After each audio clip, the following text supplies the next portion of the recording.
안녕하세요. 결혼 2년 차에 30대 초반 남자입니다. 다른 사람도 아니고 장모님과의 일이라서 어디 가서 말하기도 참 그렇네요. 그래도 익명이 보장되는 사연으로 남아 제 이야기 한번 공유해봅니다. 저희 장모님은 굉장히 아름다우신 편이에요. 연애하던 시절에 아내 핸드폰에 저장된 사진으로 처음 보게 되었는데 사진 속 아름다운 여성의 정체가 다른 사람이 아니고 어머님이라는 사실에 적잖이 충격을 받았습니다. 피부도 윤기가 흐르고 탱글했고 평소에 운동으로 다져진 몸매 또한 40대 초반이라고 해도 믿을 만한 정도였으니까요. 매번 생각만으로 하고 있었는데 장모님을 처음 보게 된 그날 저도 모르게 장모님께 아름답다고 입 밖으로 말해버려서 그 자리를 웃음바다로 만들었던 적도 있습니다. 아내와 사이도 각별하고 저희가 결혼하고 나서 구한 신혼집도 처가집과 가까워서 주말이면 자주 처가에 가고는 했습니다. 저희 부모님 집에도 자주 가기는 했지만 아무리 그래도 거리가 가까운 처가에 자주 들릴 수밖에 없었어요. 장모님은 세련된 외모도 외모지만 특히 음식 솜씨가 너무 좋으셨습니다. 휴일이 시작되는 금요일 저녁부터 장모님 댁으로 가서 일요일 아침에 돌아오는 일도 자주 있었는데 그런 자리가 부담스럽기보다는 나들이 나온 것 같이 소소한 재미였어요. 그렇게 할 수 있는 이유는 제가 잘하는 것도 있을 테지만 장모님 성격이 또 격식 같은 거 챙기지 않으시고 워낙에 자유분방한 성격이라 그다지 큰 거리감을 느낄 수 없던 것도 한몫했습니다.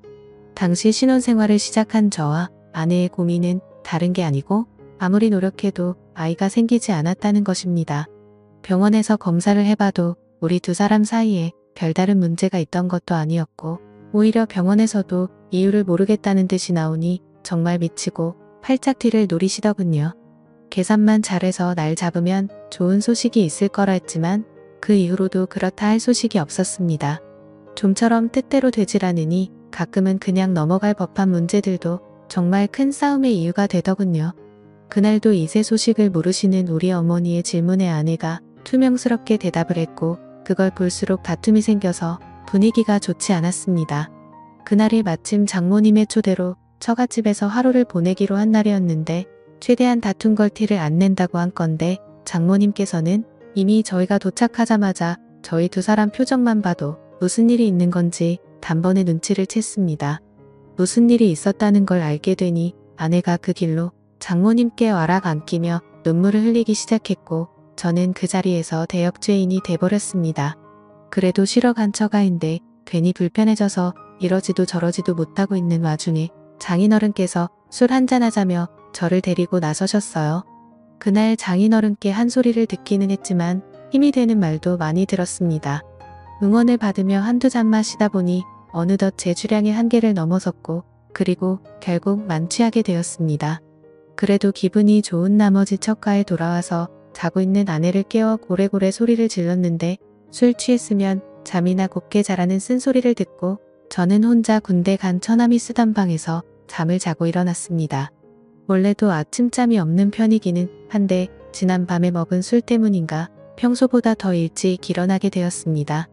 술에서 깨니 입안이 바싹 말라있고 갈증이 엄청 나더라고요. 아직 아무도 일어나지 않았겠다 싶을 정도로 이른 시간이었으니 살금살금 자는 사람들 방해 안 되게 조심스럽게 부엌으로 향했습니다. 그런데 열려있는 냉장고 문 뒤로 쪼그려 앉아서 냉장고를 뒤지고 있는 아내의 뒤를 보게 되었습니다. 술에 취해서 한 사과였지만 지난밤에 술 취한 상태로 어쨌든 미안하다 사랑한다고 사과도 했겠다 아내의 기분을 떠보기로 했습니다. 평소에도 짓궂은 저의 장난을 싫어하지만 화가 나 있으면 받아주지도 않거든요. 냉장고 안을 뒤적거리느라 정신없는 아내의 뒤로 돌아가서 저의 몸을 밀착시키고 장난을 쳤습니다. 그러고 있는데 이건 장난을 받아주는 것도 아니고 화를 내는 것도 아니고 가만히 있는 반응에 무언가 위화감까지 느껴지더라고요. 정신 차리고 냉장고를 뒤지고 있던 실루엣을 확인하니 그건 아내가 아니라 바로 장모님이었습니다. 아내가 잘 때 입고 자는 치마형 잠옷과 똑같은 걸 입고 계셨어서 그것만 보고 당연히 제 아내라고 착각했습니다. 생각해보면 아내가 처가까지 와서 냉장고 정리를 할 이유가 없는 게 당연한 것인데 왜 냉장고 안쪽까지 몸통을 쳐박고 있는 게 당연히 제 아내라고 생각했을까요? 장모님은 제가 민망할까봐 배려를 해주신 건지 아무 말 하지 않고 가만히 계셨습니다. 술 기운이 남아서 아파오던 머리도 목이 타듯이 오던 갈증도 한 번에 확 날아가더라고요. 어무 때다가 제 정신이 들어서 죄송하다고 큰 소리로 사과를 하려던 찰나에 장모님께서 제 입을 손으로 틀어막으며 아내가 깰 수도 있으니 사과하지 않아도 괜찮다고 하시며 저를 방으로 끌고 들어가셨습니다. 도망치듯 처남의 방으로 돌아와서 이불을 뒤집어 쓰고 한참을 좌불안석 애간장만 태웠습니다. 갑자기 문 열리는 소리가 들리고 저에게 다가오는 소리가 들렸는데 제가 뒤집어 쓰고 있던 이불을 확 걷어 올리더군요. 그리고 제 눈에 가장 먼저 들어온 건 제가 아까 뒤를 문댈 때 봤던 그 치마였어요. 그래서 엄청 놀랐는데 다행히 이번에 이불을 거둔 건 장모님이 아니라 제 아내였습니다.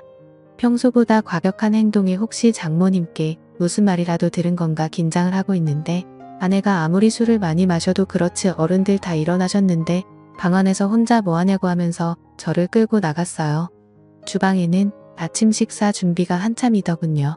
장모님은 당황도 안 하신 건지 제 속 풀어주겠다고 콩나물국을 시원하게 끓였다며 제 앞에 한 그릇 놓아주시더라고요. 힐긋힐긋 장모님의 기분을 살폈는데 괜히 저 혼자 행동이 이상한 것 같아 저도 아무 일 없던 척 해보려 노력했습니다. 그래도 억지로 그렇게 하려다 보니 잘 안 되더라고요. 아침 식사를 마치고 가족들이 텔레비전 앞에 모여 간단하게 과일을 먹고 시간을 보내고 있는데 결혼 전부터 결혼 후에도 한두 번 오는 처가가 아닌데도 그렇게 불편할 수가 없더라고요. 처음 결혼 허락을 받으러 왔을 때도 이렇게 불편한 적이 없었던 것 같은데 말입니다. 아내가 다 먹은 과일 접시를 치우고 자리를 비웠을 때 장모님이 제 옆으로 다가와 앉아서는 저에게 알 수 없는 미소를 건네셨습니다. 아내가 돌아오고 나서도 계속 저에게 시선을 주시면서 미소를 지으시는데 그 미소의 의미를 자세히 알 수가 없어 불편하기만 했습니다. 아내가 저를 깨워서 데려 나오긴 했지만 아직 화가 다 풀린 듯한 느낌이 들지는 않았습니다. 말도 안 걸고 저한테 대하는 태도도 몹시 차가웠거든요. 아내는 화가 잔뜩 나 있지. 장모님은 자꾸 알게 모르게 저에게 이상한 신호를 보내고 있지. 그날만큼은 처가에서 보내는 시간이 즐겁기보단 지옥 같았습니다. 맛있는 식사고 편한 휴식이 구간에 어서 빨리 월요일이 돼서 회사로 출근하고 싶은 마음뿐이 없었어요. 그래도 전날 저녁에 마신 것과 술이라고 과일까지 먹고 나니 배가 불러서 잠이 솔솔 쏟아지더군요. 어차피 불편하게 있을 바에야 제가 잠들어 있으면 아무도 방해하지 않을 거라 생각이 들었고 이러나 저러나 눈치 보고 욕먹는 거는 똑같을 텐데 그러면 차라리 전날 저녁에 과음한 걸 핑계 삼아 잠이나 자고 방해받지 않은 수면 끝에 집에 돌아가서 빨리 출근 준비를 하겠다 하는 게 이 지옥에서 벗어나는 길이라는 생각이 들었습니다. 그렇게 한참을 자고 있는데 이번에는 누가 저를 흔들어 깨우더라고요. 비몽사몽 잠결에 눈을 뜨니 코앞에 가까이 저를 쳐다보고 있길래 아내인 줄 알았는데 장모님이었습니다. 하마터면 팔을 뻗어서 끌어안을 뻔했는데 정말 화들짝 놀라고 말았어요. 비명을 지를 뻔했는데 이번에도 장모님이 그 가늘고 여린 손가락으로 제 입을 틀어막으시더군요. 지금은 다들 낮잠을 자고 있다고 하시면서 저를 데리고 어디론가 데려가셨어요. 장모님이 저를 데리고 들어간 빈 방은 다른 곳이 아니고 바로 아내가 결혼 전에 쓰던 아내가 자라온 방이었습니다.